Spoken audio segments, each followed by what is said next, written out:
G'day, Josh from the Automotive Clinic. Today we've got a 2017 Isuzu D-Max come in. Now this has come in with for a DPF assessment. Now we've got to the root cause of the issue, but we've also got down here a faulty DPF pressure sensor. So we're going to show you how to test a basic 3-wire sensor. So what we've got here, this is a standard 3-wire pressure sensor. As you can see, we've got 3 pins there. The sensor lives just down there. Now first thing we're going to do, without wiring diagrams, just because we don't have anything for Isuzu and we don't want to pay a subscription if we don't have to, is hook the multimeter up. So we'll grab the meter over and then I'll come back. Alright, so as you can see, we've got 5 volts on the meter. That is on our pin 1. Now we're just gently front probing that with a probe. We've got good 5 volts there. So then what we'll do is we'll swip over to the other 2 pins now. Our middle pin on this is the signal, and the rear pin, so the far left pin in the video, is our ground. And I'll show you how to check that with a test light.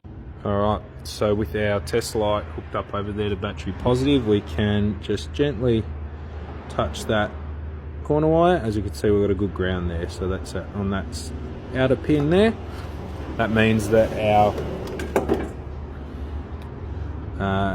pin, or technically pin 3, is our 5 volt reference, or sorry, our 5 volt feed. Then that corner pin is our ground, our sensor ground, and then the center wire is our signal. Now what we're going to do is simulate a reading. So we've got our exhaust differential pressure sensor here, which is at 0 volts because it's unplugged, as you can see, and the reading is at 18.9 kPa. So if we turn on our signal generator, what we're going to do is we're just going to put our ground wire on the signal generator. This is set at 2.5 volts into the ground pin, and obviously that red wire into the signal pin, and we'll show you what comes up.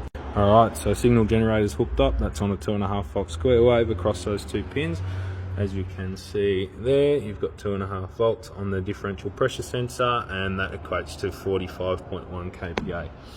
Now this basically proves to us that our signal wire and our computer are fine. The computer can read the signal going back to it, and the wire is fine. We know that our ground and our 5 volt feed are good. So one of the issues with this ute is that it needs a new DPF pressure sensor. That's an easy way to prove your wiring integrity. All of it's done at the sensor plug. We don't have to pull out any harnesses to the ECU or any of that. We'll plug this back in. As you can see, it goes to negative 5.9 kPa, so that's never going to be a good reading without any load on it, basically. But yeah, that's how we check a 3-wire sensor.